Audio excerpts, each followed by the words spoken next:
dark, a violent turn here in New York City. Many storefronts destroyed, famous landmarks too. The famed Macy's department store, as I mentioned tonight, that curfew has now been moved up. 6 police officers shot overnight, 4 of them in St. Louis. They all survived. 2 officers in Las Vegas. 1 of them is now on life support.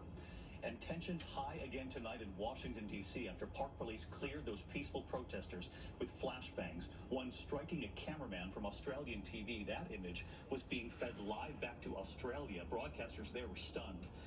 Minutes later, after that scene, the president walking through the park to St. John's Episcopal Church to hold up a Bible. Asked if it was his, he said, "It's a Bible." Tonight, the fallout from that moment and the competing images, the peaceful protests across the country, and the concerns about what this nation saw overnight when the sun went down. ABC's Stephanie Ramos leads us off again tonight from right here in New York. Today, the images of protest from across the country just hours before new curfews go into effect. From San Francisco to Orlando to New York City, thousands marching in protest with a message of peace. We are not looking to agitate or to loot or destroy anything. We are trying to make the community unified, and by doing that, it's not unifying the community, it's breaking it apart. The city now moving up its curfew to 8 o'clock tonight after a 4th night of looting. Peaceful demonstration by day replaced with a vicious cycle of violence overnight.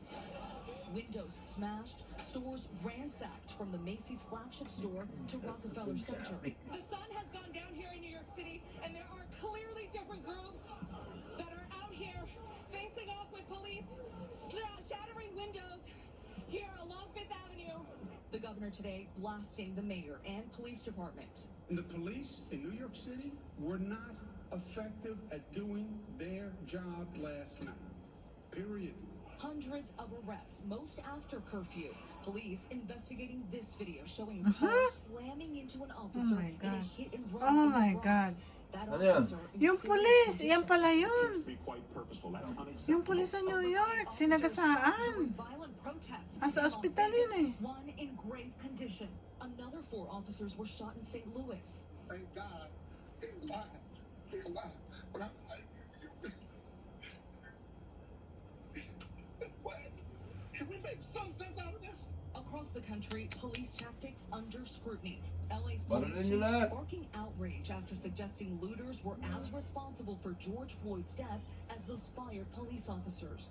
We had people mourning the death of this man, George Floyd. We had people capitalizing. His death is on their hands, as much as it is those officers. The chief later apologizing, calling his own words terribly offensive.